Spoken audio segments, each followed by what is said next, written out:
This is one of the best speeches Jim Rohn ever recorded. In this speech, he talks about the importance of personal development. His famous quote is this: "Work harder on yourself than you do on your job." This speech taught me that we must commit to lifelong learning. Education does not occur only while we are in school. In order to become a success in life, we must always be looking for opportunities to learn new things in our everyday life. In this speech, you'll learn how to put the proper work in to see your dreams turn to reality. Now, here is Jim Rohn.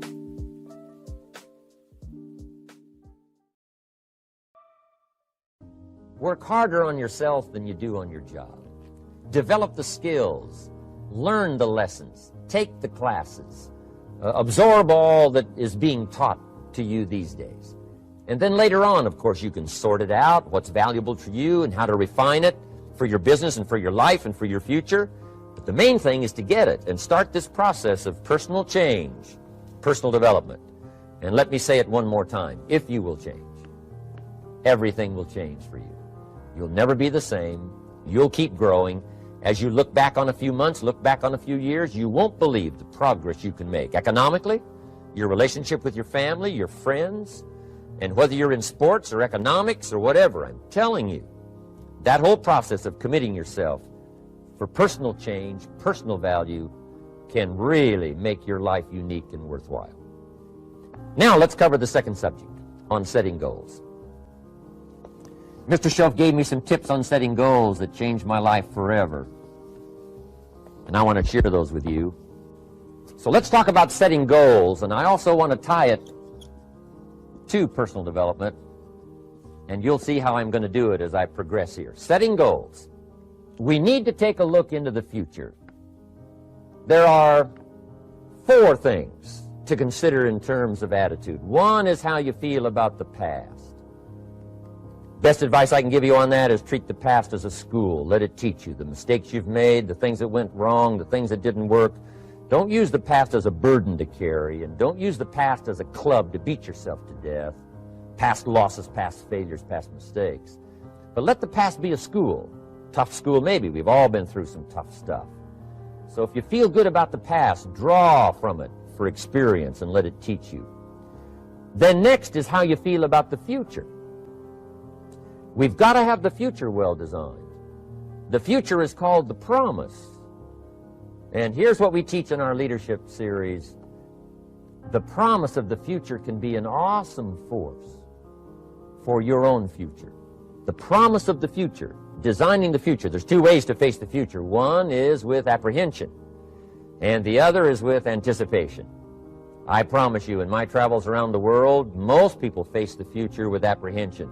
And here's why. They don't have it well designed. They've sort of left that up to someone else to fix. But here's the best way to face the future, with anticipation. And you can face the future with anticipation if the future is clear, if the future is well designed. And I would like to have you consider some thoughts with me that help me to really change my future by giving it some thought and some consideration. And here it is. In setting goals, it's very simple. Number 1, decide what you want. You just take a little time. You sit down and say, what do I want? What kind of skills do I want? What kind of income do I want for the future? What would I like? Where would I like to go? Places I'd like to visit. Habits I'd like to acquire. Skills I'd like to have. You just take a little time to think about what you want. Economics, friendships, people you'd like to meet, places you'd like to go. You just take some time. And then I suggest, when you've thought about what you want for the future, make a list. Just jot it all down. It's really a very simple process. And then here's number 3. Keep all the old lists. I'm telling you, this served me so well, keeping my old list of goals. I look back now 10, 20 years ago at goals I set, lists I made, and I smile now because here's what I thought was so important, 20 years ago. Now some of those things aren't even on my list. I've got a new list. I've grown, I've changed, I've matured. But I give you that advice. Decide what you want. Number 2, write it down. Number 3, keep the old lists. And then here's number 4. When you get something that's on one of these lists, check it off. part of the fun of having a list is checking it off. And then if you can add some drama to checking it off, see, that's what really helps. I set a goal to go to Spain many, many years ago. And when I finally made my first trip to Spain, I had that journal with me that had that list in it. And while I had my journal on my lap, waiting for the wheels to touch down in Madrid, I waited until the wheels touched the runway, and I checked it off. Just adding a little drama. So, part of the fun of having a list is checking it off. Now, here's what's important about the lists and designing your future. If the future gets clear, the price gets easier. Because you got to remember, for every promise, there's a price to pay. Everybody's got to pay the price. Everybody's got to do the deal. Everybody's got to do the disciplines. Everybody has to pay. But here's what I've discovered. If the promise is clear and powerful, the price is easy to pay. The price is some classes. The price is a few books. The price is a few disciplines. The price is finding something that'll make your life better, make you grow, make you change, make you develop. So the first part of the key is to design the promise. Then, what is the price to pay? I'm telling you, the price will be easy. Anybody in my audience can pay it, no matter where you are, where you come from. Color doesn't matter, religion doesn't matter, where you grew up doesn't matter, circumstances don't matter. I'm telling you, if you'll make the promise of the future clear for yourself, the things you want, the places you want to go, the things you want to have, the person you want to become, the skills you want, the homes you want, the future you want, the friends you want, all of the values of life that you could possibly want. If you'll make that clear, make those lists, and be serious about it, I promise you it's an easy price to pay. Anybody can pay it. And the best advice I can give you is, if I can do it, you can do it.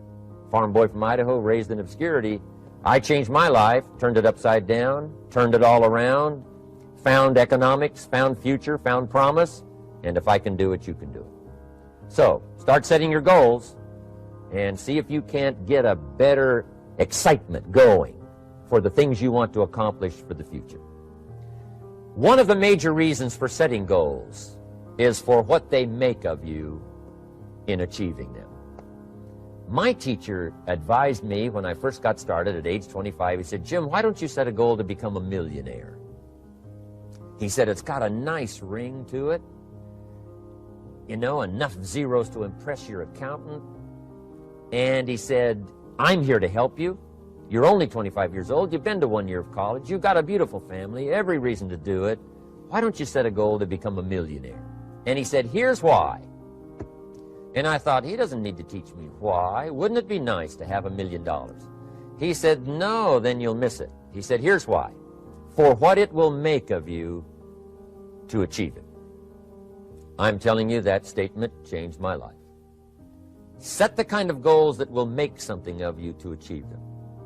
He said, "Now, once you become a millionaire, what's important is not the money." I thought, that's kind of strange teaching. He said, "Honest, it isn't important." He said, "You could just give the money away." Now, I did better than that. I lost it all. By the time I was 31, I was a millionaire. By the time I was 33, I was broke. And I'll tell you a little bit about that story later. But when I lost all my money, guess what? I found out Mr. Schoaf was right. What was valuable was not the money. What was valuable was what I became to earn the money. The skills I had, the knowledge I had about the marketplace, the values that I had going for me. They were more valuable than the money. And here's an important statement to remember. It's not what you get that makes you valuable. It's what you become. So part of the key here is to set the kind of goals that will make something of you. Don't set them too low so that you don't have to grow and you don't have to read and you don't have to try and you don't have to stretch. Don't set them too low. And then don't sell out. Don't go for something that's going to cost you your virtue or cost you your values or sell out your principles. There's a good middle road here to follow. Goals that will inspire, goals that will help you grow, change, develop, and become better than you are. Okay, now let's talk about financial independence. How to become rich by 40, 35 if you're extra bright, much sooner if you find an opportunity like I did. Let me show you how I did it. Financial independence. I like the phrase financial independence. Some people are a little bit concerned about using the word becoming rich or becoming wealthy. And I can understand that. I struggled a little bit with this. Is it okay to go for becoming rich, go for becoming wealthy? And maybe that's a bit too strong a word or strong a term. So here's what I've come up with that I think is comfortable for me, and that is how to become financially independent. I think it's every person's heritage here, especially in America, to become financially independent. Now, let me give you my definition of financial independence. Financial independence is the ability to live from the income of your own personal resources. Financial independence. Now it depends on how you want to live. If you need $2,000, $3,000 a month, if you need $4,000 or $5,000 a month, if you need $10,000 a month, some people may need, $100,000 a month. But whatever you would need to live, and you could earn that living from the income of your own personal resources, that's what I call financial freedom, financial independence. And let me show you how to acquire it.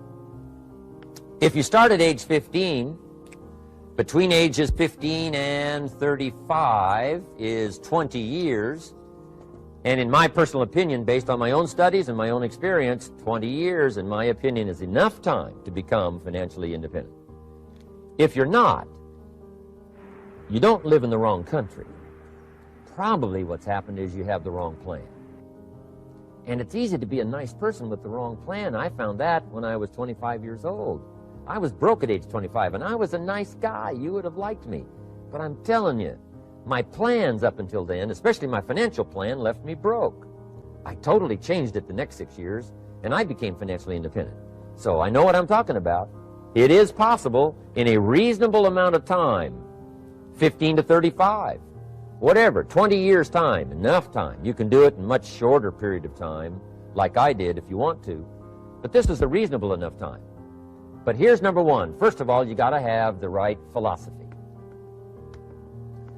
Philosophy is our ability to gather knowledge and sort through it and decide what's valuable. To develop a philosophy about life, a philosophy about our health, a philosophy about our family relationships, a philosophy about economics. And if you develop the right philosophy, that's what helps to set this sail so that in 6 years it takes you where you want to go, instead of winding up like I did that first 6 years of my economics, broke, no money, empty bank account. The right philosophy. Now let me give you a couple of philosophies to consider. Here's the first one. It's called the philosophy of the poor. And here it is. Poor people usually spend their money and invest what's left. That's the philosophy of the poor. Now here's the philosophy of the rich. Rich people invest their money and spend what's left. And here's the startling answer. It really doesn't matter what the amount is. What's most important is not the amount. What's really important is the philosophy. So I would ask you to adopt this philosophy of spending after you have invested. Invest first, then spend. And I've got a little formula that I'm going to share with you. Now, what should a child do with $1? I mean, there's a lot of debate going on, I'm sure, across the country on what a child should do with $1. Here's one opinion. It's only a child and it's only $1. What difference does it make? Well, in my opinion, it makes all the difference in the world. A person's economic future starts with a child with $1. Somebody says, oh, no, you're only young once. Let him spend it all. Well, when would you hope that would stop? Somebody says, well, wait till he's 50 and broke like me, and then he'll learn. Well, no, we don't want to wait that long. If I would have known earlier than age 25, I would have changed.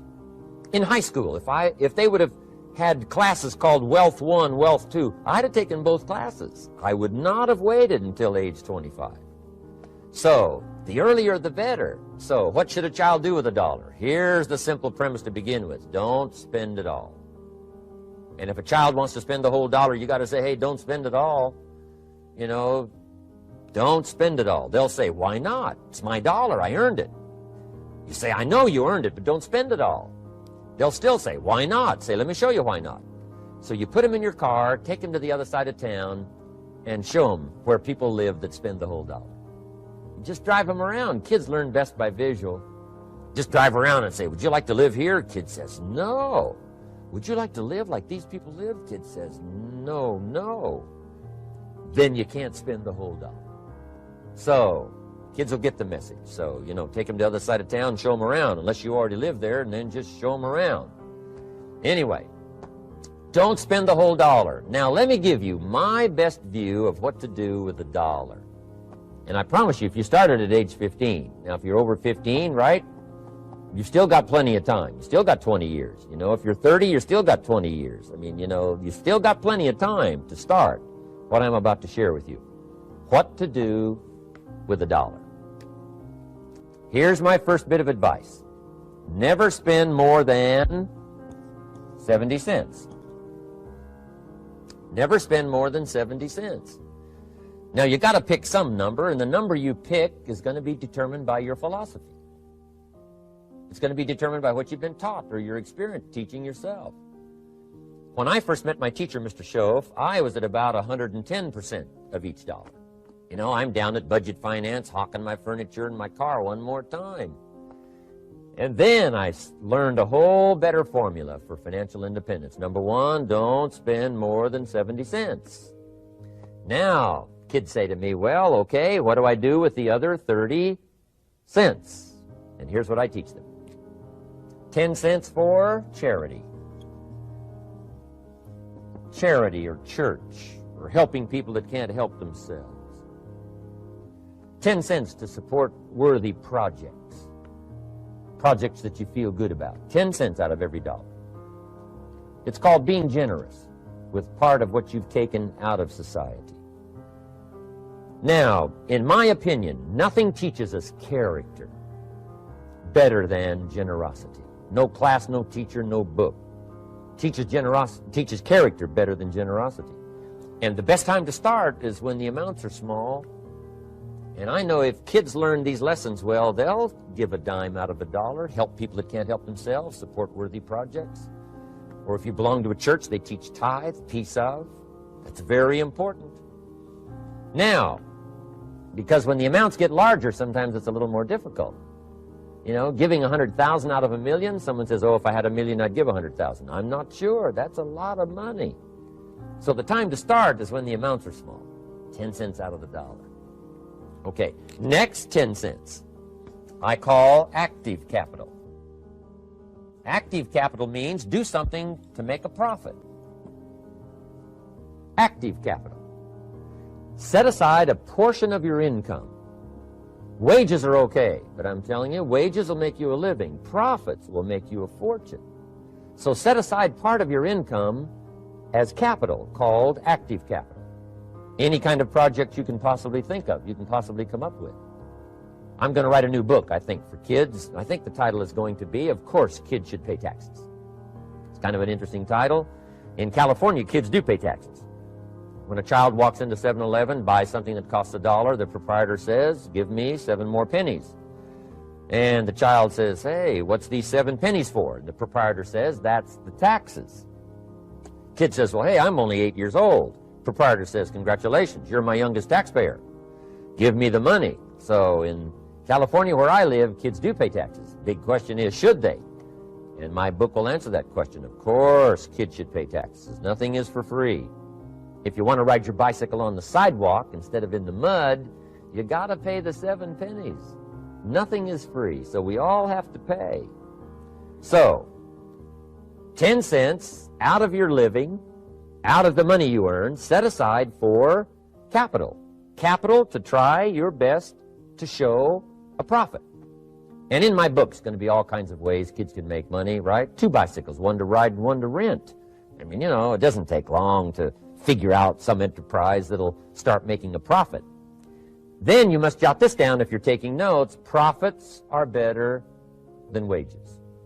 One, you can't usually start wages until you're about 15, 16, but you can make a profit long before you're eligible to start earning wages. And then there's no limit to profits, and they can double and triple and quadruple. There's no limit. It's incredible how fast profits can grow. So profits are better than wages. Wages make you a living, profits make you a fortune. Now, the third 10 cents is vitally important. I call it passive capital. Capital you let somebody else use. A financial institution, stocks and bonds, mutual funds, whatever. Let someone else use it. You furnish the money. They use it to make a profit, but they pay you for the use of it, called interest. And here's one of the things that'll make you financially independent fairly quickly, and that's called compound interest. And this is how you get it. Letting someone else use a portion of your money, your substance. They show the profit, they pay you interest. And this passive capital, I'm telling you, over a sustained period of time, if you'll develop this little 10, 10, 10, and 70, especially starting at age 15, I'm telling you, by the time you're 35, you will be financially independent. You'll have the ability to live from the income of your own resources. And then one more point on passive capital. There's a Bible philosophy. I'm an amateur on the Bible. But there's a Bible philosophy that teaches the borrower is servant to the lender. And if you want to be in a powerful position as you grow older, finally when you become mature, maybe have your own business, things have worked out for you for the future, the position you always want to be in is the power position, and that's called the lender. The lender is the power position. So if kids learn early enough, and then you ask them what they'd like to be when they grow up, I'm telling you, once they understand, they'll say, well, one of the things I want to be is one of those lenders. That's the power position, not the spender. No, you'll be pitied the rest of your life if you just become a spender. You got to become a lender. And I think this is the one formulas to follow. 10 cents out of every dollar. Let someone else use it. Be the lender, power position. Then try to show a profit. Can't we teach our children how to take $1, search the neighborhood, find a broken wagon, pay $1 for it, bring it home, clean it up, sand it until it's clean, paint it red till it shines, straighten out the wheels till they're true, take it back to the neighborhood, sell it for $5? Anybody can do that. Now, does the child deserve $4 profit? And the answer is yes. Society now has a mended wagon. And that's what America's all about. Finding something, touching it, making it better, making a profit, taking part of your resources, helping people who can't help themselves. Let someone else use it to make a profit. Some projects require more capital than one person has. Exciting. And then let them pay you for the use of it. America's had this philosophy now all these years. Communism has taught all these years capital belongs in the hands of the state, not in the hands of the people. We've been teaching all these years capital belongs in the hands of the people, not in the hands of the state. And we turned out to be right. Capital in the hands of the kids, capital in the hands of the people. Enterprises that make a profit, enterprises that grow. It's the hope of our future. So that little simple formula, I hope, will help you. Now, one more key on financial independence, and that is attitude. Attitude. Here's number one. I used to say, I hate to pay my bills. My teacher straightened me out on that. He said, let's see, Mr. Rohn, what you hate to do is pay $100 on an account and reduce your liabilities and increase your assets. I said, well, no, not if you look at it that way. He said, well, it all depends on how you look at it. So wouldn't you love to pay your bills, reduce your liabilities, increase your assets? You got to have that kind of attitude. I found out the same attitude about taxes. I used to say, I hate to pay my taxes. And Mr. Shove said, well, that's one way to live. But don't you understand? Taxes is how we care and feed the goose that lays the golden eggs. Wouldn't you want to do your share? Someone says, yes, but the goose eats too much. Probably true. But hey, we all eat too much. We all need to go on a diet. Better a fat goose than no goose. So I finally became a happy taxpayer. Now, I think taxes are too high, so I'm working to get taxes lowered for our economic future. But then whatever they turn out to be, I gladly pay and do my part, because that's what makes the whole system run, each of us doing our part. Now, I want these three subjects to be valuable for you. I want them to have meaning for you. I want you someday to be financially independent. I want you to have the personal development so that you feel good about yourself. If I had a chance to meet you someday, I'd like to have you show me the list of goals that you got started and say, Mr. Rohn, here's some I've already checked off. Here's the books I'm reading. Here's what's happened. I'm developing the skills. I'm better this year than I was last year. I've got more self-confidence. My skills are developing. That's what I want for you. And now I'd like to leave you with these 4 questions called questions to ponder. These questions were valuable for me. and I want to make them valuable for you. Here's the first one, why? We all ask why we should work this hard. Why take that many classes? Why go to school that many years? You know, why take the notes? Why read the books? Why work that hard? Why put yourself through the push-ups and the disciplines? Why? Good question, why? Best answer to why, I think, is the second question. Why not?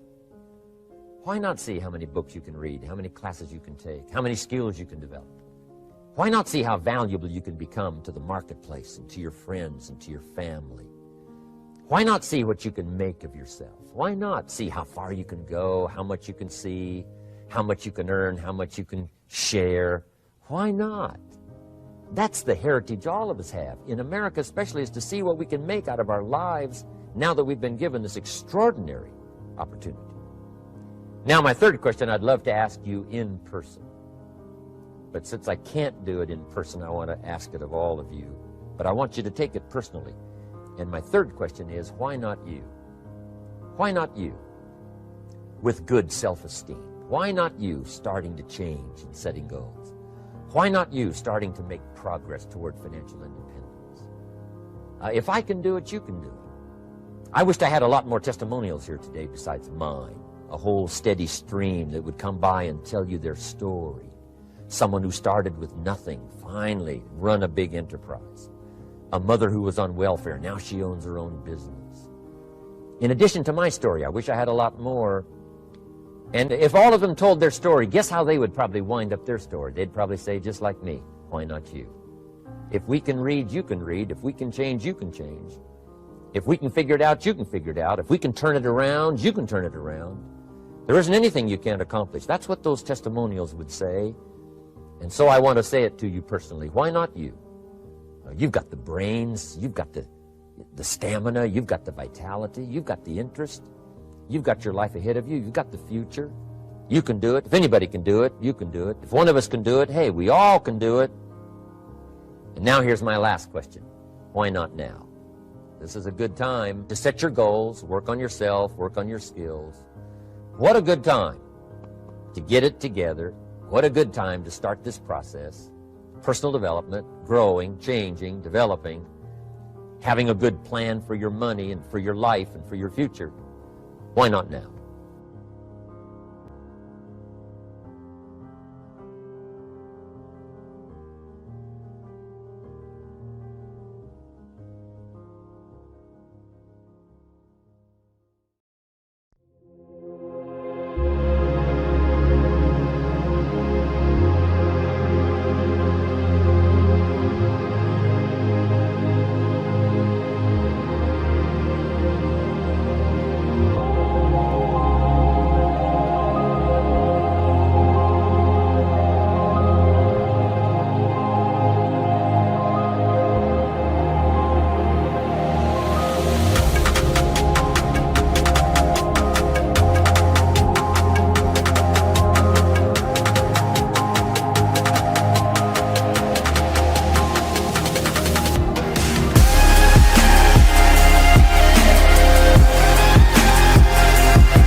Chẳng được quên khi cơn mưa đêm lại về. Em đã quên lời thề và ta như đông chìm sâu. Không cần mơ em anh nhận màu. Em chỉ cần mơ đâu em bay. Chỉ còn là những cơn mưa vô giá. Cho bên mơ em không mơ anh. Anh vẫn đang mơ. Chỉ cần bên em không được cần nhớ. Và chỉ có em không còn nhớ. Và người ta bên nhau như ngã tớ. Muốn nhớ về say em chỉ có mấy em ở đây. Và anh như muốn chết đi nhưng không muốn em mơ mày. Tình yêu làm cho ta đau đầu. Không em như nằm mơ mộng. Anh như đưa mong cầu. Và vui bên em ngủ sầu. Chào các bạn mai để mơ. Chỉ có bên em nhưng là có mơ. Mà đang dài.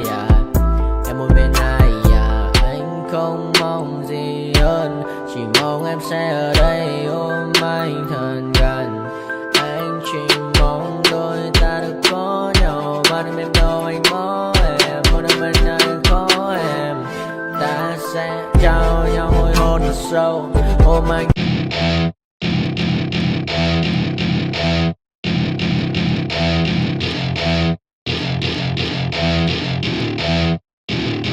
Welcome to my party, we're just getting started. A life is a dream or a nightmare scarring. Hand me a drink cause I think I'm going all in. Get me a shrink who can catch me when I'm falling. Cover up my scars, flip the handlebars, crashing in my car, wake up in a bar. I'll be a superstar, just on my avatar. This world is so bizarre, empty out the reservoir. Yeah, I'm taking 6 shots, yeah, straight to the face. And I wanna get lost, I'm sick of this place. Don't know how to stop when I'm feeling this way. So I'm taking 6 shots till I'm feeling okay. I think I'm going crazy, don't think I'll get home safe. So I'm taking 6 shots, all straight to the face. I'm taking 6 shots, are you coming with me? I'm taking 6 shots, yeah, straight to the face. And I wanna get lost, I'm sick of this place. Don't know how to stop when I'm feeling this way. So I'm taking 6 shots till I'm feeling okay. I think I'm going crazy, don't think I'll get home safe. So I'm taking 6 shots, all straight to the face. I'm taking 6 shots, are you coming with me? Sometimes you need to let loose, grab juice, get goose, tattoos, taboos, get screwed. Loosen up, buttercup, all those hate comments will never make you feel enough. We're all adequate graduates, heart full of calluses, but we know calculus.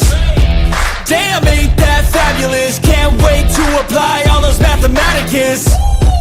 But we can't.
Bye.